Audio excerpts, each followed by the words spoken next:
बिस्मिल्लाहिर्रहमानिर्रहीम। अस्सलाम वालेकुम रहमतुल्लाहि व बरकातुहू। उम्मीद करते हैं कि तमाम मोमिनीन व मोमिनात खैर वाफियत से होंगे। आज बहुत ही अहम और पेचीदा मसला लेकर आए हैं, वो ये है कि सबका माह रमजान मुबारक की कज़ा रोजे जो बीमारी या मुसाफरत की वजह से नहीं रख सके, या फिर वो खातून जो अय्याम खास में नहीं रख सकी, उसके बारे में क्या हुक्म है। क्या आने वाले माह रमजान से पहले पहले उन रोजों का मुकम्मल करना जरूरी है या जरूरी नहीं है। आने वाले माह रमजान से पहले पहले रोजा रखना जरूरी है।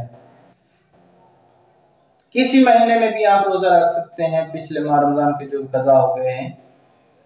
किसी महीने में रजब में रख सकते हैं, शौबान में रख सकते हैं, किसी महीने में भी आप कज़ा रोजे रख सकते हैं। अगर नहीं रखेंगे तो क्या हुक्म होगा।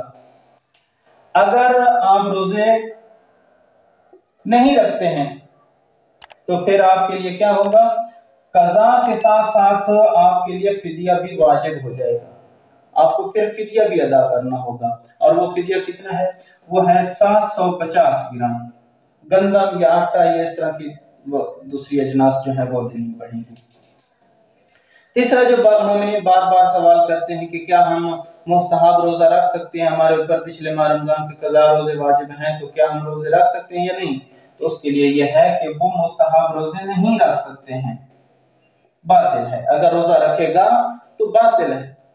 मसलन 13 रजब को अगर वो सवाब हासिल करना चाहता है तो वो माह रमजान के कज़ा रोजे की नियत करके वो रोजा रखेगा, तो उसको दो तरफा सवाब मिलेगा, माह रमजान मुबारक का भी और माह रजब की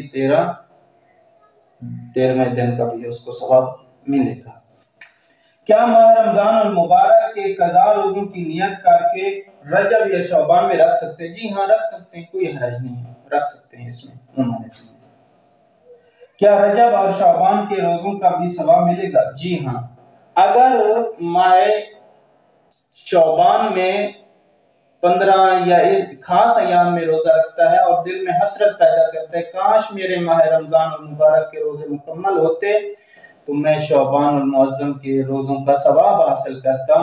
तो अगर ये इन दिनों में रोजा रखेगा तो अल्लाह तबारक व तआला इसको माह रमजान और मुबारक का भी अजर अता फरमाएगा और माह शौबान के रोजों का भी सवाब अता करेगा।